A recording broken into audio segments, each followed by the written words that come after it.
Election night, wild across America. We're going to dive into the results and, most importantly, Prop 50. As we watch those results come in, we're going to break down the results, whether yes or no, in California. And if we get a chance, we're going to talk about Scott Wiener jumping into the race for 2026 Congress. All that and more on this episode of the California Underground, starting right now.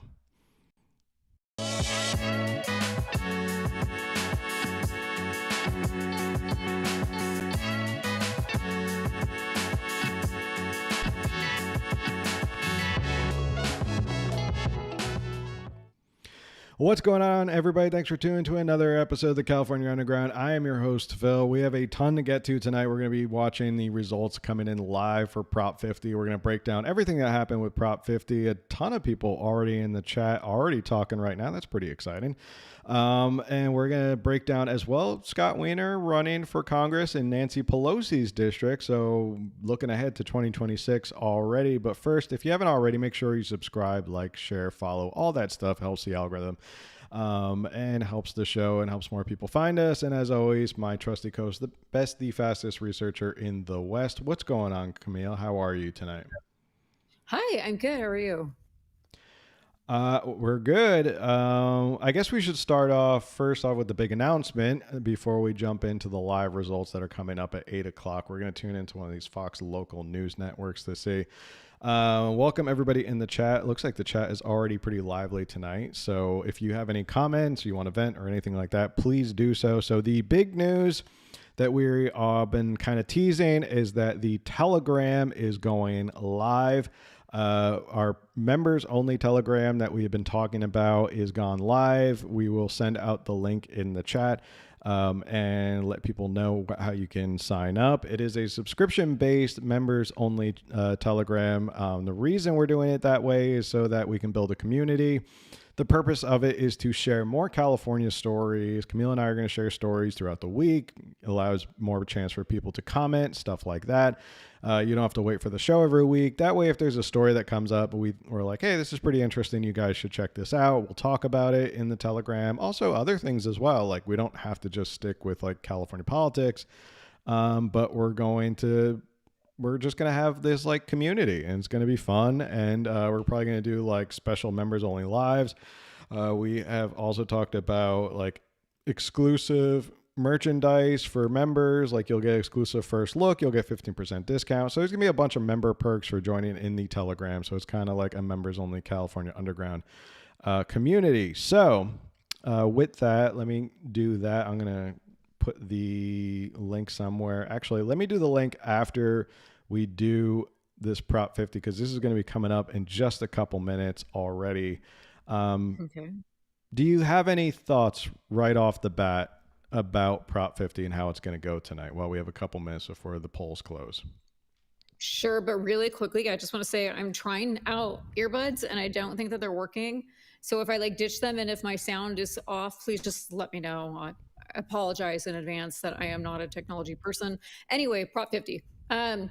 I think we all kind of know, we all saw the writing on the wall. We've seen how this has gone.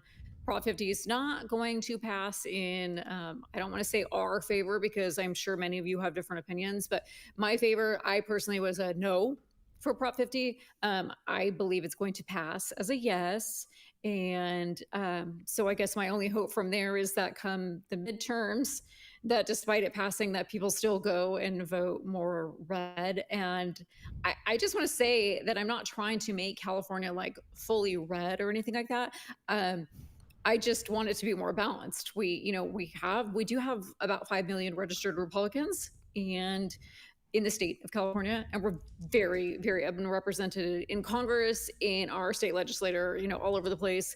So it is unfortunate because I would like a more balanced, both congressional and a legislator. I just think I've talked about it before, make our politicians work together for the good of all the people, for the majority. Well, no, I shouldn't say the majority because again, there's 5 million people here who are not with the majority. Well, there's more than 5 million people, but 5 million voters, as well as the independents, so I'm sure that this is going to overwhelmingly pass as a yes. And while that's disappointing, it's not surprising. It's my opinion. Yeah, I mean, we can take a look right before this is a live stream we're going to tune into. So this was Calci I was looking at today, 99% chance.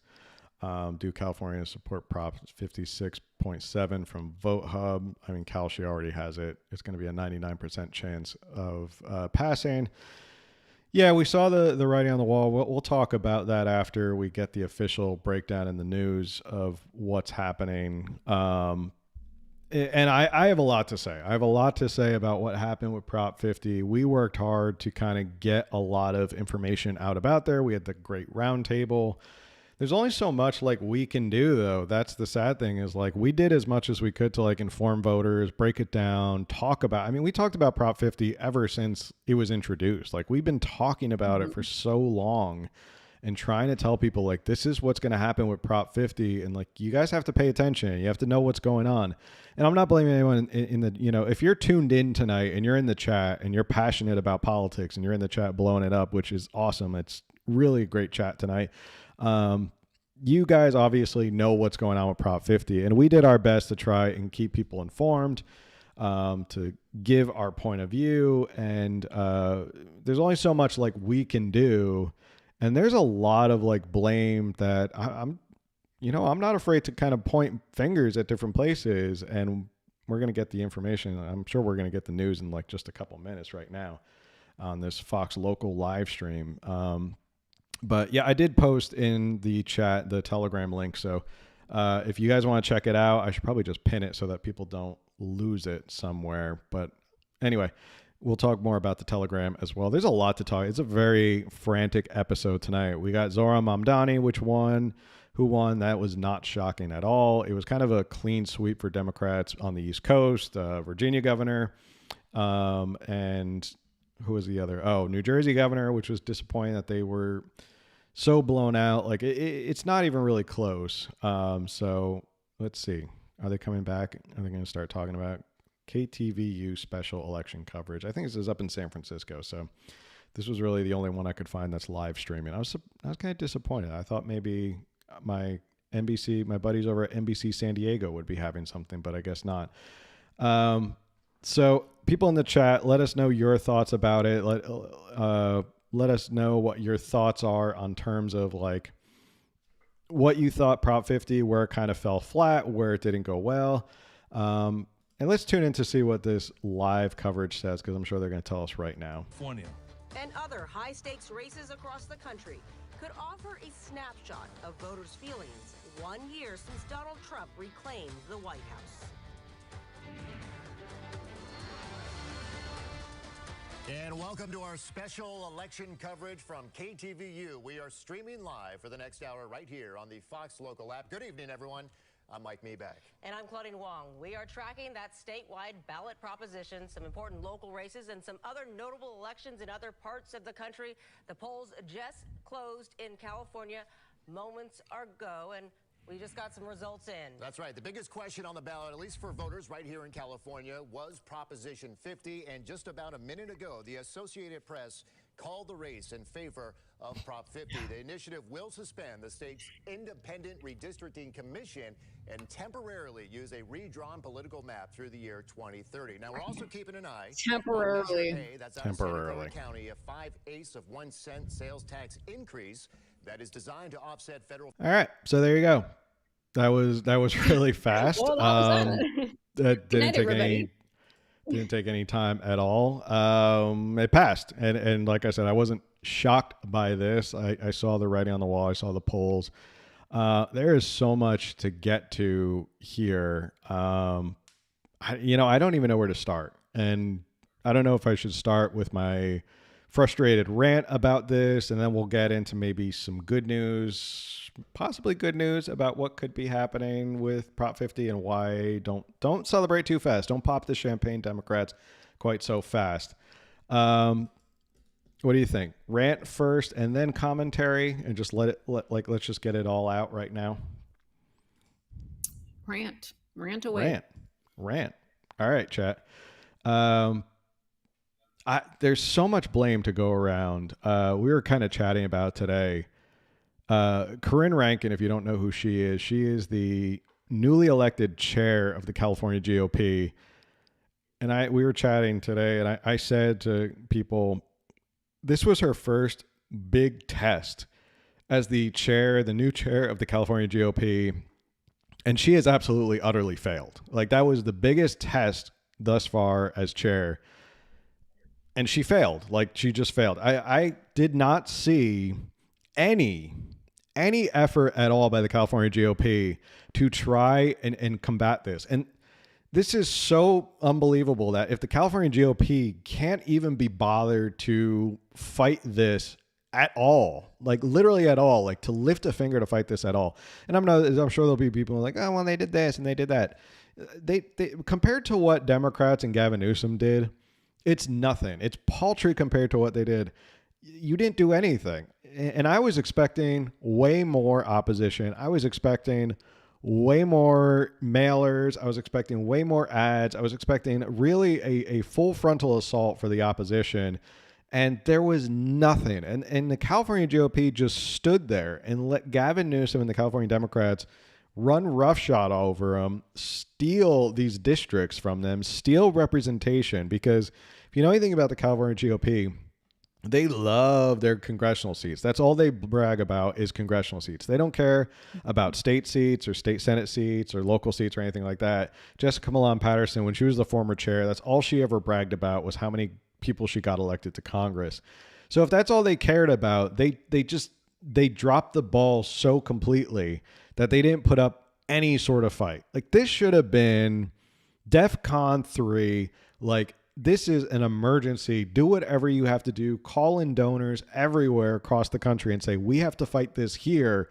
And California GOP just didn't do anything. I got maybe one letter from Corinne Bang that was like 7 pages long. No one's reading a 7-page letter about why you think Prop 50 is bad. Like, double-sided. It was 7 pages, back and front. If anybody remembers that Friends episode with Ross, back and front. It was like, I'm not reading this. I like politics. I'm not reading 14 pages of you rambling about Prop 50. So Corinne Rankin absolutely dropped the ball. California GOP absolutely dropped the ball. No one outside of California cared enough to try and fight this. And I had posted on Instagram today, like, this is so sad that we are on our own out here.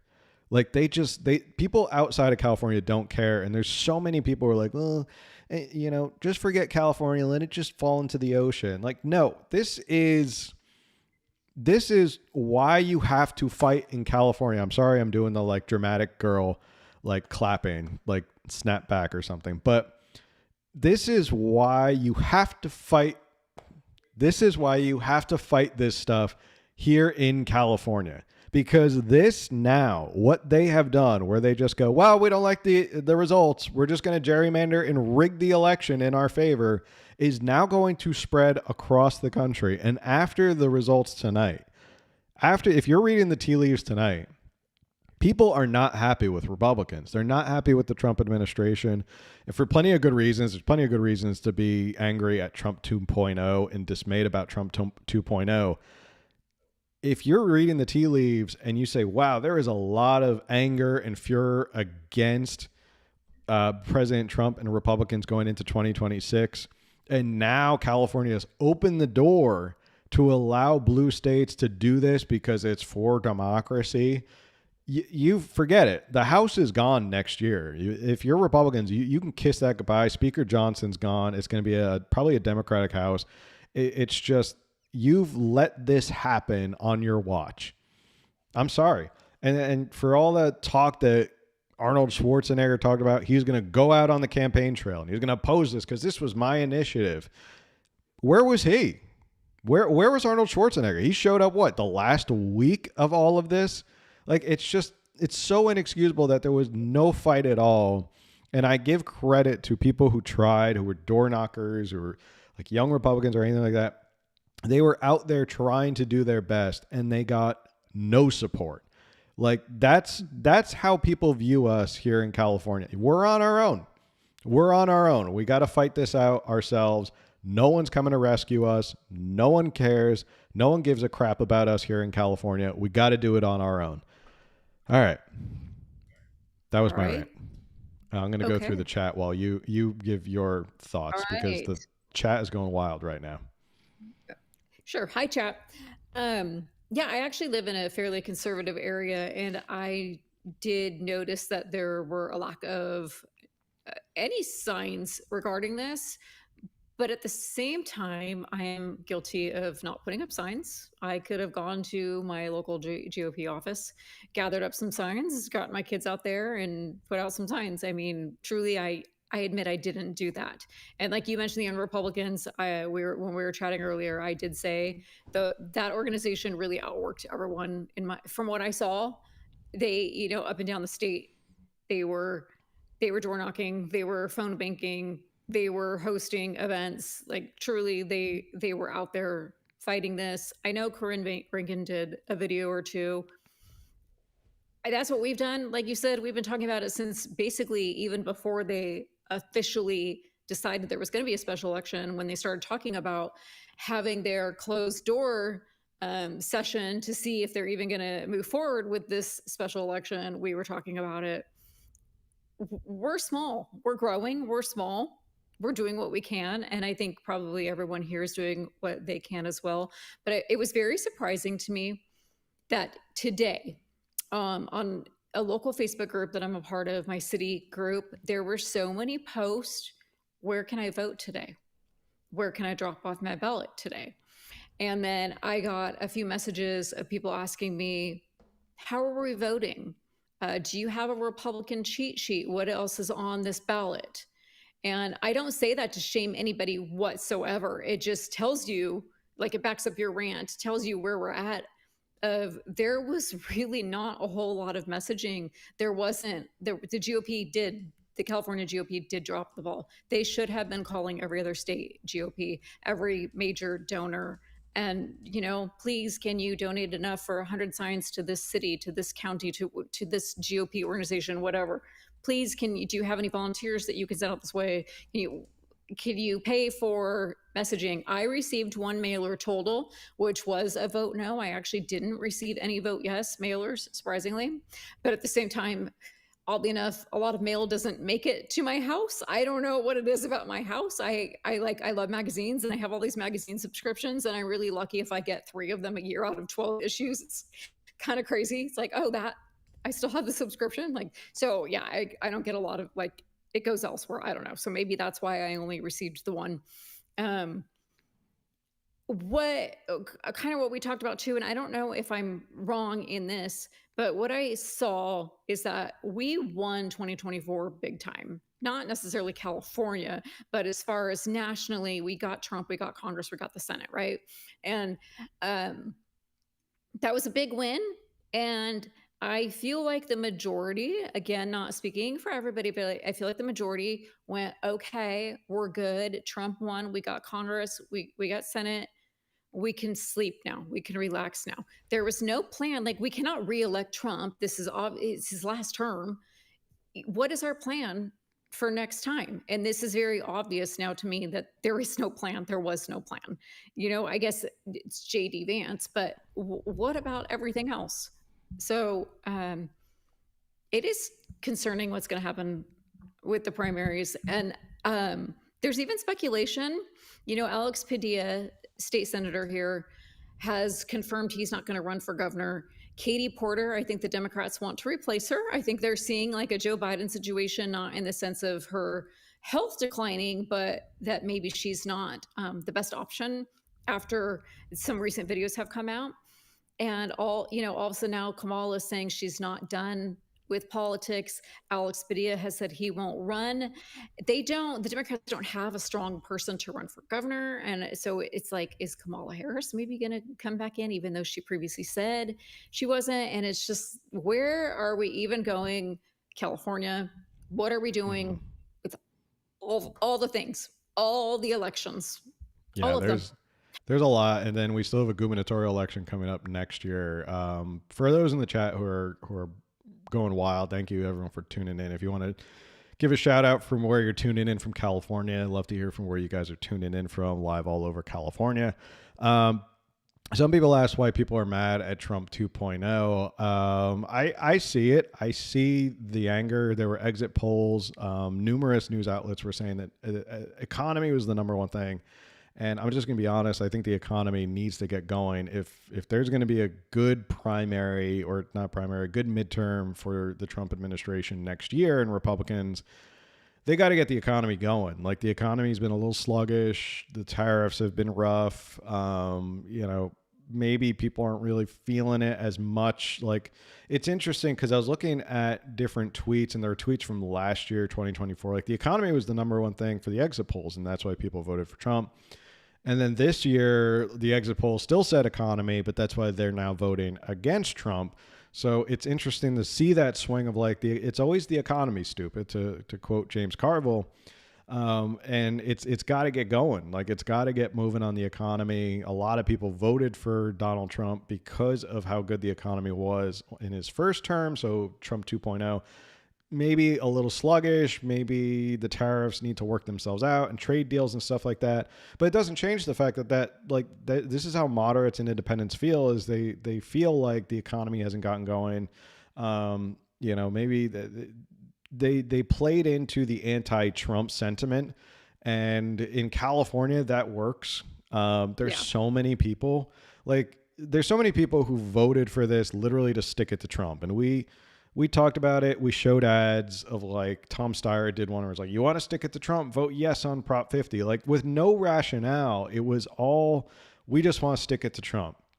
And they didn't care that, like, we're giving up our independent redistricting rights. We're going to let them gerrymander the hell out of all these districts. People are going to lose their representatives, their duly elected representatives, because of this. Like, they didn't care. They just did not care about that. They were so angry at Trump. It's just, that's what they made it about here in California. And it won. And it won because they made it all about sticking it to Trump. And I did want to show something, speaking of sticking it to Trump, because I think, and we've talked about this before, there's a big reason why California Democrats went so hard on Prop 50. And it's not because of democracy or fighting back against Texas. It's because this is what 2024 looked like. And oh, look at that graphic made by our own Camille right here. Not to be confused that any other social media influencer might have posted. It was originally Camille who posted this. Yeah, so social media influencer didn't totally crop out my watermark. No, there's not social media influencers who steal original content. A little blip of a rephrase. Yeah, no attorney influencer did that to me whatsoever. Absolutely not. We're not accusing anybody of stealing. Maybe they just screenshotted it and forgot to put in your watermark.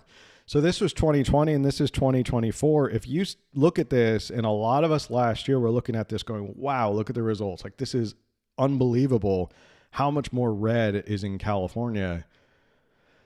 We've said that this is why they are fighting back and we're so hard on Prop 50, is because they saw all this red and they freaked out because they're like, holy crap. Not a congressional map. I just want to clarify. This was a county map. Yes, this is not a congressional map. This is counties. Like how they voted for Trump. And then, yes, it looks like a majority will then widen Trump in California. As people have pointed out, there is a lot of land in there. Yes, there is a lot of land in there, but also the Central Valley is one of the fastest growing regions in California. And 3 of the top 5 largest by population counties in California, which are San Bernardino County, Riverside County, and Orange County. Those are 3 of the top 5 most populated counties in California, voted red last year. Los Angeles County and San Diego County being the other 2 top 5 that did not vote red. So yeah, I just want to clarify, this is not congressional, but no, it shows a trend. But it does break up a lot of these counties in the sense that, like, these counties are turning red. And by making congressional districts more blue, you kind of disenfranchise or demotivate voters to show up the next time around. So in 2026, in the midterms, there's a gubernatorial election. There's a lot of things. There'll probably be, probably 20 ballot initiatives going on. I know there's the voter ID one that's very popular. It's trying to gain, I think it's about 800,000 signatures. It has to get like 300,000 more. Maybe that's what I saw. That's the latest update I saw. They're collecting a lot of them. Well, that's a good update. A lot of people. Well, I just want to check in real quick. San Diego checking in. Vallejo, what's up, Vallejo? Slow checking in. Sacramento, Oceanside, way up there in North County, pretty much almost Orange County. To me, here in the city of San Diego, Oceanside might as well be Orange County. Because I'm in North Orange County. That's like Oceanside is like far. Way down. It might as well be Mexico for you. Sacramento, Alameda, what's up? Laguna Hills, Santa Barbara, Yuba City, people all over California. So this is awesome. Temecula, Winchester, California, Modesto, good old Modesto, up there in the Central Valley, San Lorenzo, close to Oakland, another San Diego, Stockton, California, my old college town. Love it. Awesome. Thank you everyone for tuning in. This is awesome. But yeah, so to my point is, yeah, these are counties, but by redrawing the districts the way they plan on doing it, these areas that are red and were properly or, better drawn for their districts had more representation and more people showed up because they were like, okay, I believe someone's going to actually end up representing me. Like Darrell Issa, and I think is in this area down here, closer to San Diego. His district is now like all screwed up because they're including like Palm Springs. Like it's a mess now. Another Viejo, Rockland, Victorville, South LA, Lakeside, South Bay. Sorry, another Occidental. Whew, you guys are all over the place. So that's why I think they went so hard. Is because they saw that California is moving so much farther red and away from Democrats, that they saw this opportunity. This was almost like a gift, like what they call manna from heaven for Democrats to be able to jump on this and kind of weasel their way into making this happen so that they could redraw everything and at least push back on this trend a little bit. I don't think it's going to change. People are still changing their attitudes on politics in general and the Democrats here. And that's not to say in 2026, like I said, we have a gubernatorial election coming up, and there's a couple good gubernatorial candidates out there who are running. So I'm guessing you went to UOP and not Delta. Here. That is correct. I went to UOP and not Delta College. So that's my thoughts. I think it's really disheartening that Prop 50 passed. So I don't even know what the numbers are. We just know that it passed thus far. I wonder if it even beat what the projections were. Yeah, they probably don't even have I know when I had looked, my county, Orange County, had said that the next update would be at 8:30, and then it wasn't quite 8 o'clock, and we're like, well, okay, lost that. And water, sorry. So people in the chat, let us know why you think people were pushing so hard on this. So I did want to get to this story about why it shouldn't be. Don't get excited so fast, Democrats. Like, what is going to happen? Like, they're probably popping champagne tonight. Gavin Newsom's going to be, doing the victory lap, saying whatever he did it, he won, blah blah blah. It was all his thing, standing up to Trump. But there is this story that came out in the San Francisco Chronicle that I do want to really focus on, because that's why we said not so fast. Like, maybe not so fast. How an upcoming Supreme Court ruling could wipe out a Prop 50 victory. Let's see. Goes on to say, but a lawsuit before the U.S. Supreme Court may put the legitimacy of Prop 50's maps in jeopardy should it pass along with other district maps nationwide. In Louisiana v. Cali, I'm going to pretend it's pronounced Cali. I don't know how it's really pronounced. The High Court will decide whether a state's intentional consideration of race to create these major majority-minority voting districts violates the Constitution's Equal Protection Clause. Goes on to talk about how the court may go farther to use Cali to invalidate Section 2 of the Voting Rights Act altogether. Under certain circumstances, Section 2 requires states to draw maps that consolidate minority voters in a way that, in theory, makes it more likely that minority-preferred candidates will be elected. Before the map becomes final, interest group complaints or litigation can result in draft maps being revised to include more or fewer voters of a certain race, which is another race-conscious process. The Supreme Court may hold that such race-conscious redistricting violates the 14th Amendment's Equal Protection Clause and throw out Section 2. That's a problem for California because its existing map and the proposed map under Prop 50 are race-conscious, as the nonpartisan Public Policy Institute of California notes. California's existing map, drawn by the Citizens Redistricting Committee, had to satisfy Section 2, which meant using race drawing districts for voters of color. The think tank similarly found that the Prop 50 map largely matches the existing map, the sort of criteria the CRC was required to consider. So why is this a big deal? So Supreme Court is basically looking at the Voter Rights Act and determining, so it was the Voting Rights Act of around the 1960s was created and drawn into around the civil rights era to make sure there was equal representation. It was to kind of combat against Jim Crow laws that were creating districts that were leaving certain minorities out, that they were underrepresented. So they came up with the Voting Rights Act. Now they're going to look at it and say, is it a violation of the Equal Protection Clause if you have these districts where basically they're not really representative of the people who are there? Because you'll have a district where it's, there's a big block in one place, and then all of a sudden there's like a little arm or a tentacle that reaches out to grab other people to bring it into the district, which then violates equal protection because it's giving more weight to certain voters than those in the district.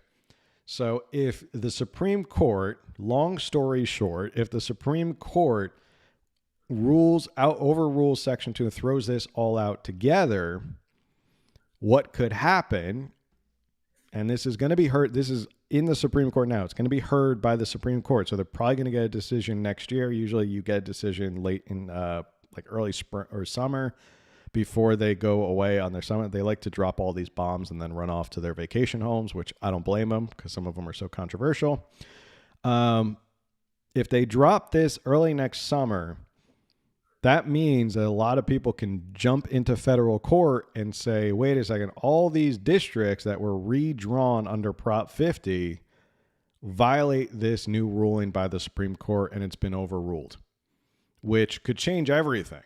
Now imagine the chaos if a court finds out and goes, well, yeah, we got to follow the Supreme Court and we got to, we have to listen to this. Now you got to redraw the districts again.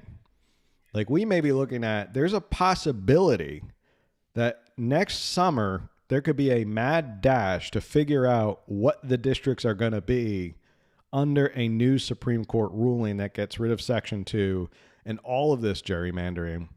So Prop 50, for the amount of money they spent on it, may all be for naught. Like it may not matter in the end because litigation could happen. The districts are gerrymandered. It violates the Equal Protection Clause of the 14th Amendment of the U.S. Constitution.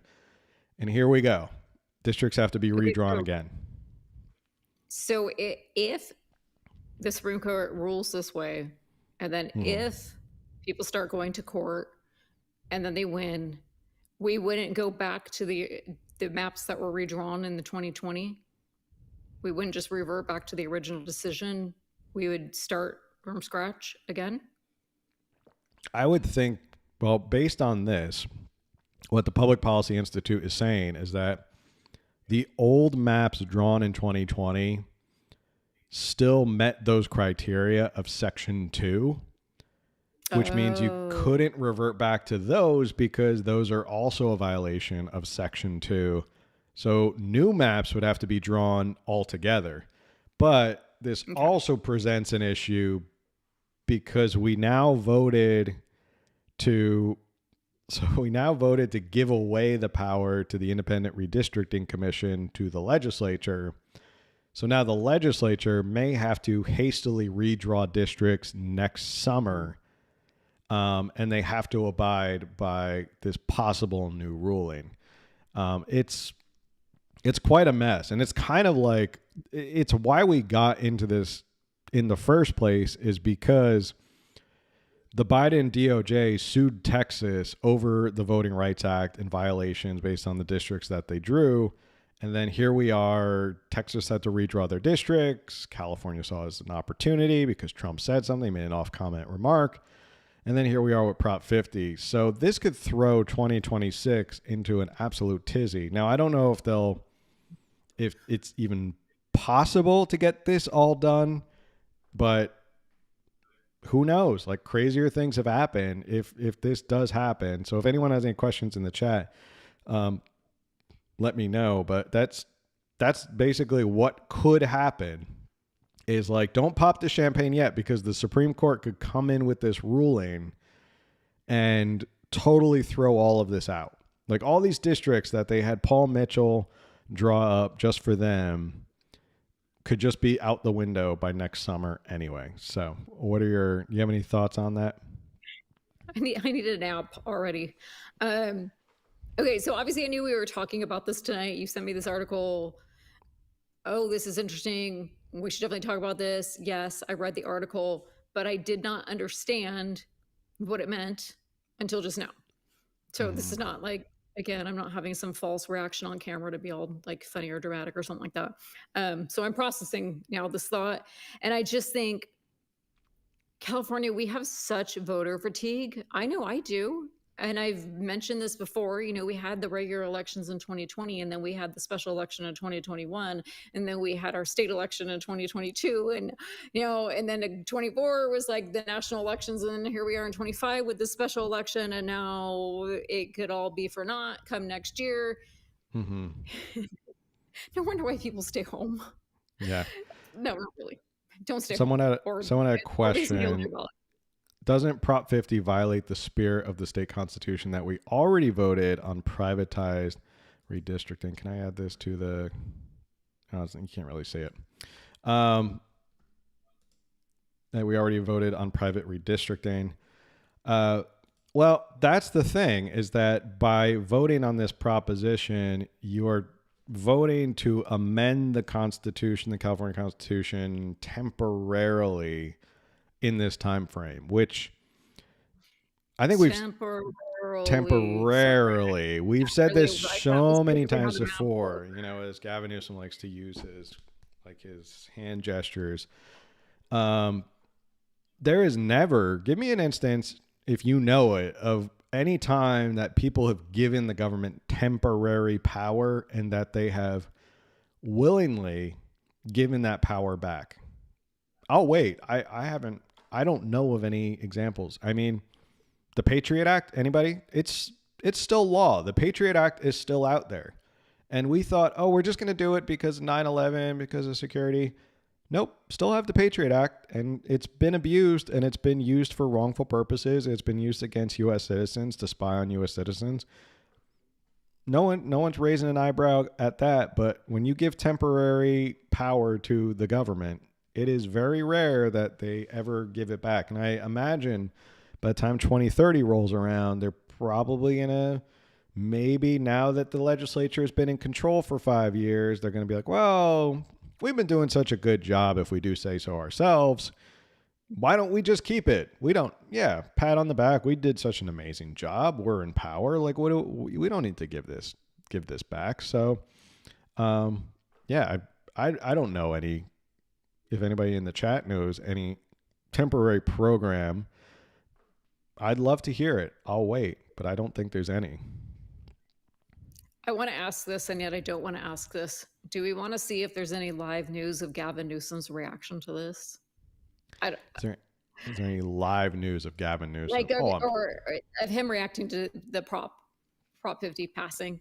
But at the same time, I only want to see it because even if we watch it on mute, I just kind of want to see this happen. All his... Like, I swear he's trolling us at this point, because his dance moves are getting more and more exaggerated every time he comes out and speaks. And I want to start watching these on silent and just like literally just like watch him being like YMCA, like it's crazy.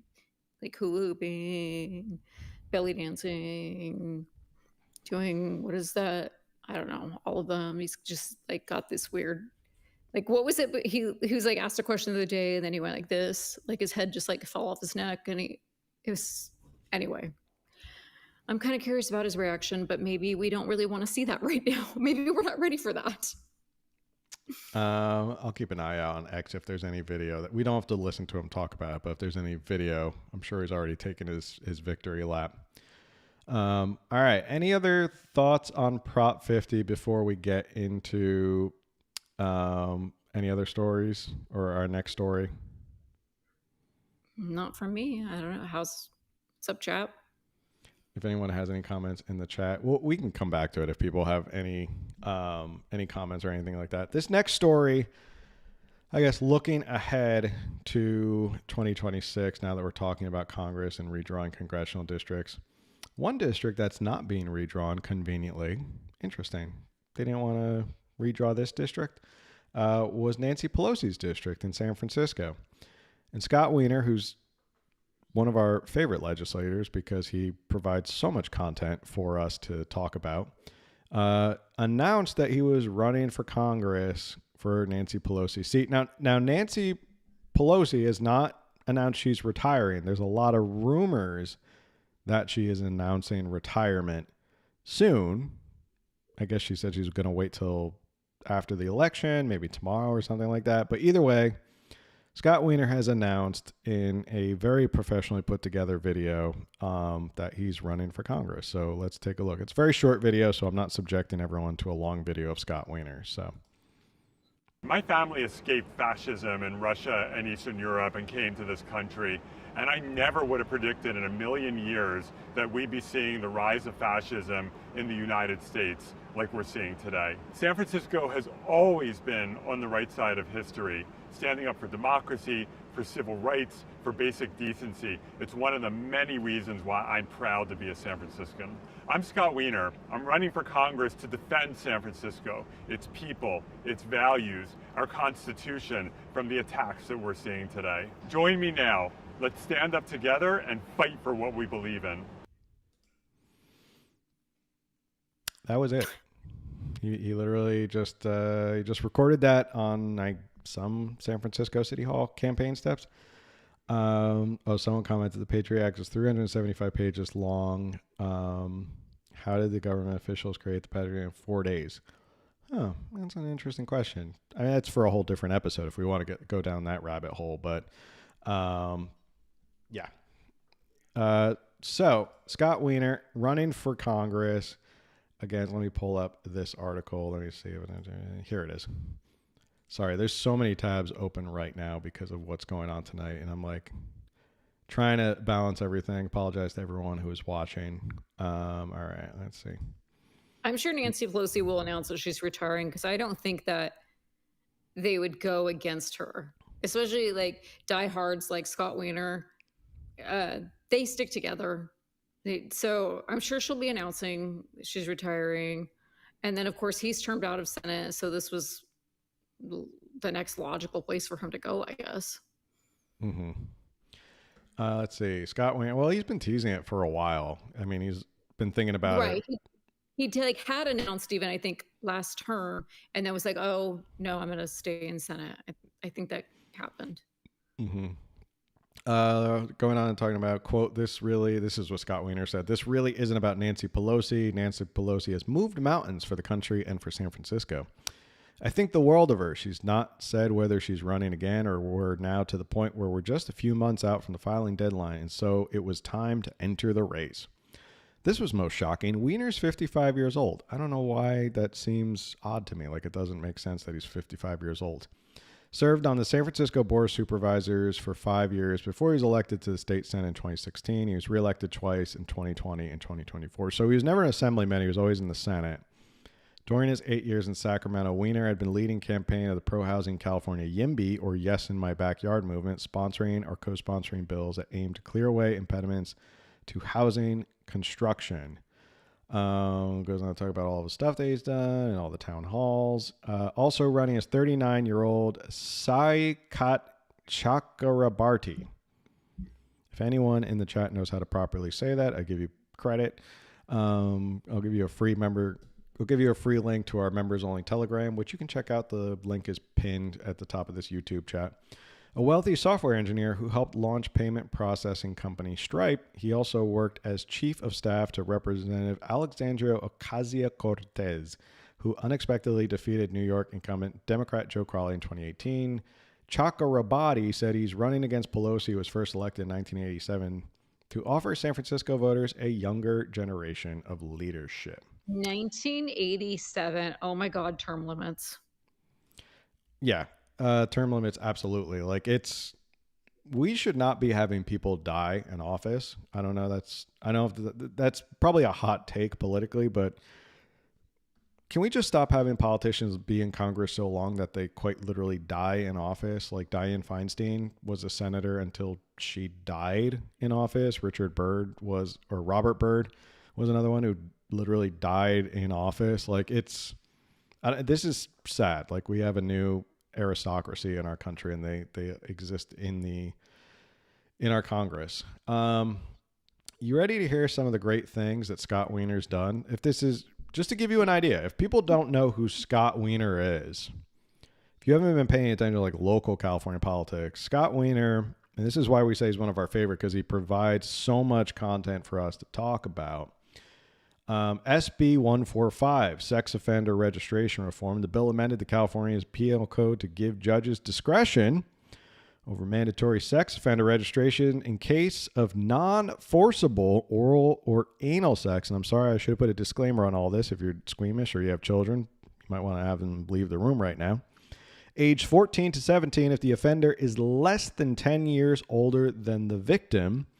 It equalized treatment for same-sex and opposite-sex encounters, closing a loophole where opposite-sex statutory rape already allowed judicial discretion, but same-sex acts did not.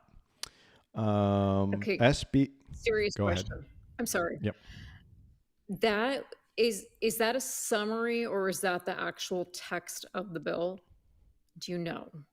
That's a summary.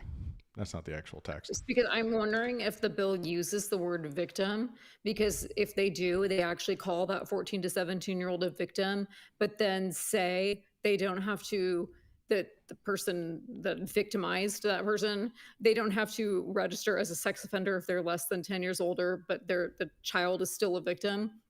That just, again, tells you how messed up our state is. So, I know I mention it all the time. I'm a parent. I have 3 girls, ages 14, 16, and then 18 in a couple weeks. My 14-year-old is a young 14-year-old. Like she's not I don't know. She's not the more mature 14-year-old. And that's just, when I think about this bill, I want to throw up. Someone mentioned Mitch McConnell. I want to throw up. Well, go ahead. Yeah. Someone mentioned Mitch McConnell in the chat. He's not dead, but he basically is like a walking dead person. Like he's senile. He's falling over. Like it's really sad that like they keep putting this guy through this. SB 357 repealed Penal Code 647B, which criminalized, quote, loitering with intent to commit prostitution, end quote. The goal was to decriminalize sex work, reduce racial and gender profiling, especially against trans women and people of color, and shift focus to prosecuting actual traffickers and their clients. SB 519 sought to decriminalize possession and personal use of psychedelics like psilocybin, magic mushrooms. That's something that Joe Rogan always talks about. LSD, MDMA, DMT, ketamine, mescaline, and ibogaine for therapeutic purposes while allowing licensed facilities for supervised use. It aimed to treat these as tools for mental health, similar to Oregon's model, which Oregon decriminalized all those drugs and then had to recriminalize them because it was such an abuse that people came from like all over to go to Portland, Oregon, just so they can like partake in all these drugs.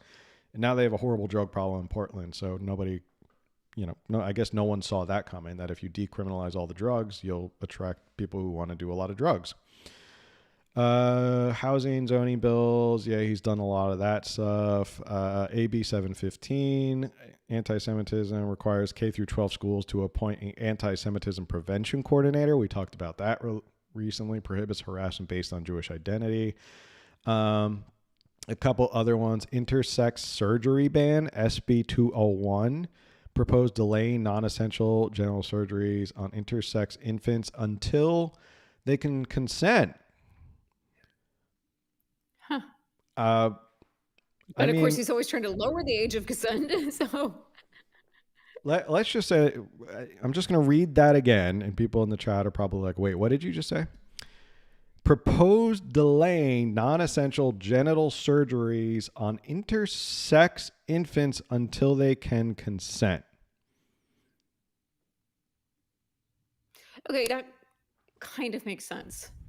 Sorry.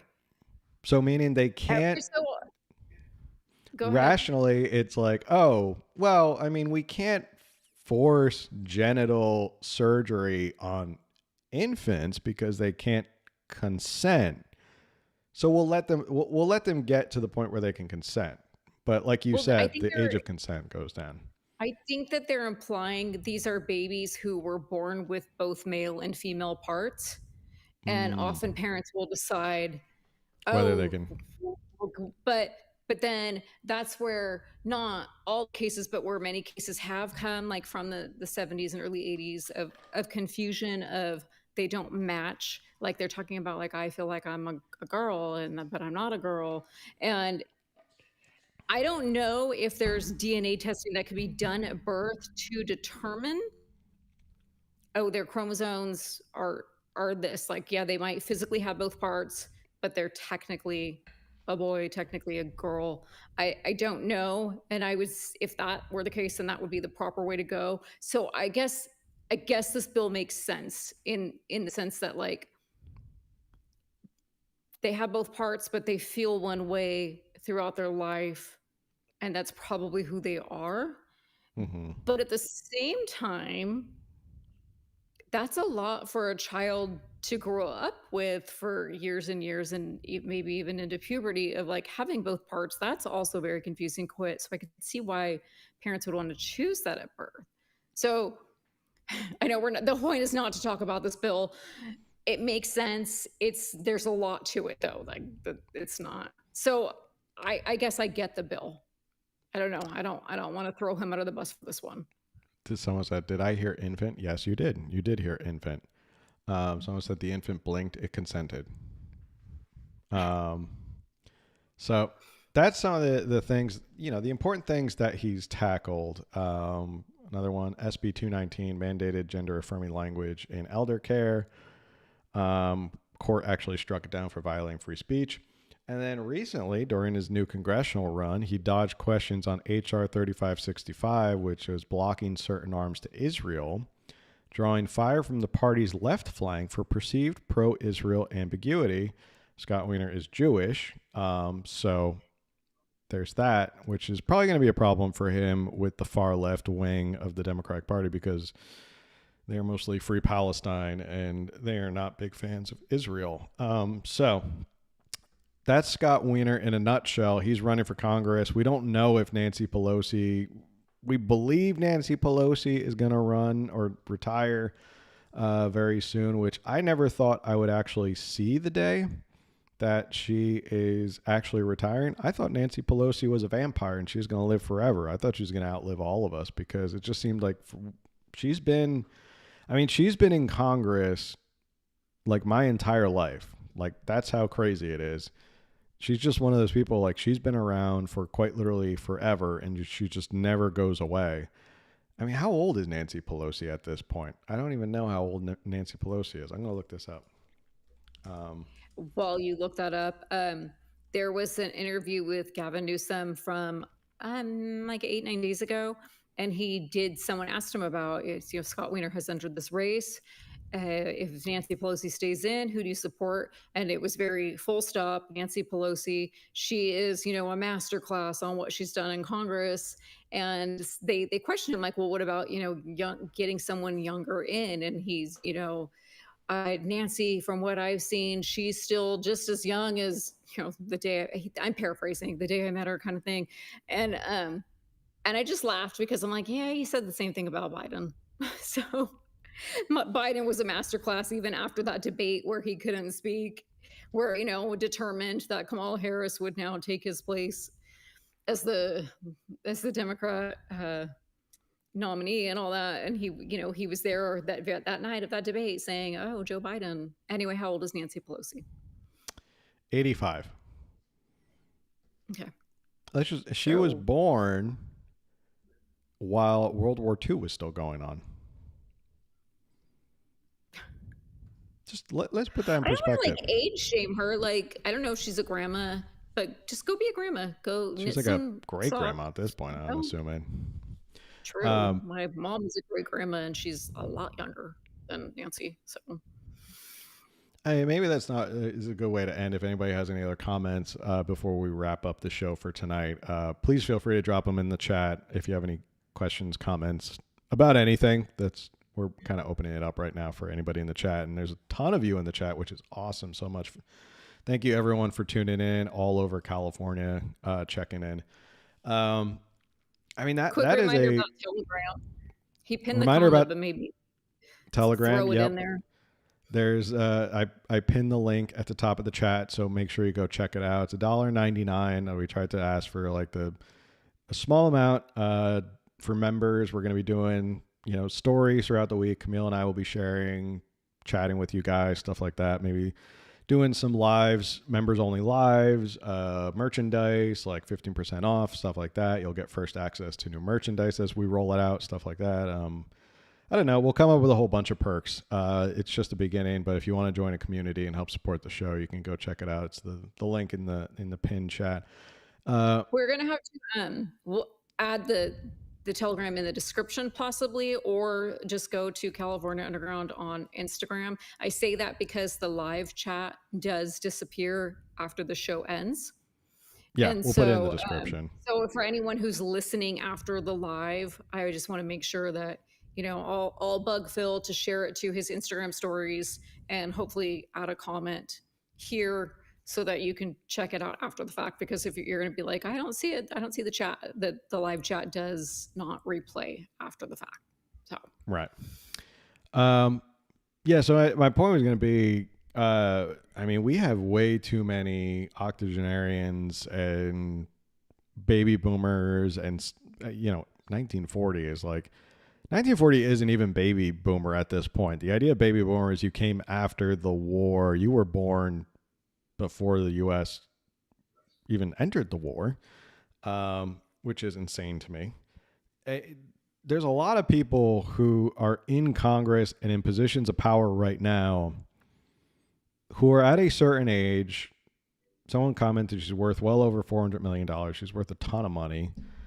Obviously, she doesn't care anymore. She squeezed every dollar she could out of her job. She's grifted as much possible money as she could out of her position being speaker how many times.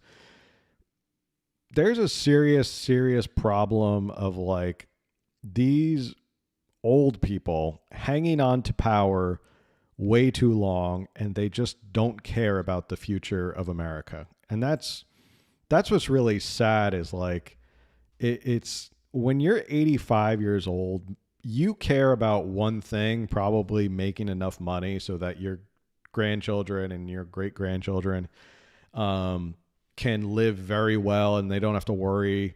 But you don't necessarily care about the country as a whole because you're not going to be here. Your kids and your family will be well protected because they're going to be uber wealthy and they're going to be in this like position of power for a long time.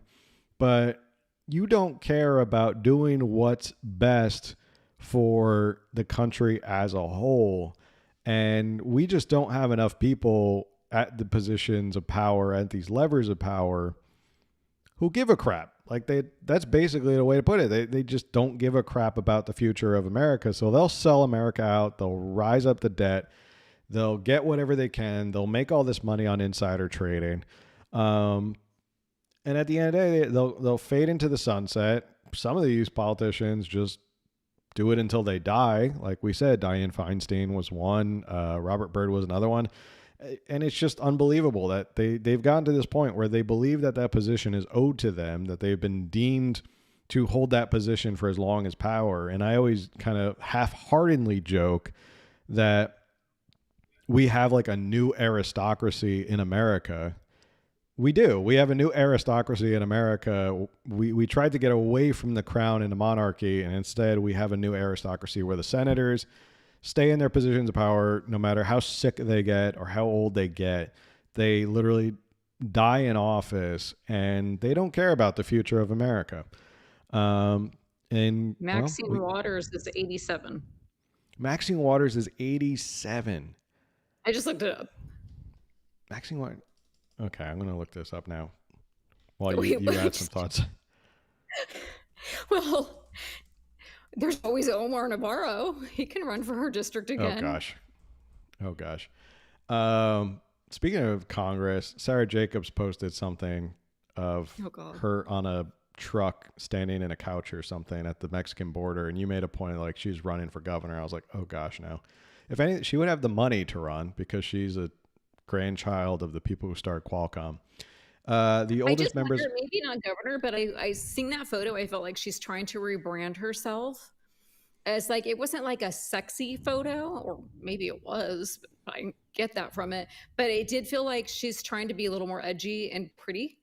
And I'm not insulting her looks whatsoever. I just want to say that, but just the photo, I don't know if you're going to pull it up. I did feel like she's trying to prove something, and it made me believe that she's possibly rebranding for a different run. And I don't know what that would be other than governor. I mean, as I talked about at the beginning of the show, and maybe I'm very wrong, but it does feel like Katie Porter has kind of lost it. And I think the Democrats want to replace her. And maybe that's going to be like Villaraigosa or Caruso. He's running, right? Like maybe they'll just try to prop one of them up. But at the same time, I do believe they would love to get a woman in there. And so Sarah Jacobs was kind of a logical, like, well, she does have the money. Let's maybe that's just my pure speculation from one photo. So here's another one. Oldest House member, Eleanor Holmes Norton, 88, scammed out of $4,000, has early signs of dementia, and is still running for re-election. This is where Eleanor is she? Holmes What state? Non-voting delegate representing the District of Columbia. Okay. So, 88 years old. That's not what I want. Now, what is her net worth? Her net worth is, oh gosh, probably millions of dollars. To answer the question, the oldest members of Congress include Senator Chuck Grassley, who is 91 years old, Representative Hal Rogers, who is 87 years old. Other notable members include Representative Rosa DeLauro at 82 and Senator Jane Sheehan at 78. That's too old. That's too damn old for you to be running Congress. How old is Trump? Trump's 70s? I don't think he's 80 yet. I think he'll be 80 when he finishes this term. Right. So. Or 82, right? Yeah. Or he must... We can find out. I mean, we know how to Google things, really. I think, yes, I think you're right that 80, because there was the joke that I had posted about he should have run for governor of California just to screw with Gavin Newsom, but he would be 82. And no, that's not, like, that was a joke. So he would be 82 in like 2030. Okay. Yeah. Someone said Rick Caruso is not yet announced for governor. He's a possible player. Yeah. He could run. He's got a lot of money. So, all right. We've reached a little bit over an hour. Thank you everyone for tuning in. Any final comments tonight on Prop 50 or anything we talked about? No, I do not have any. Okay.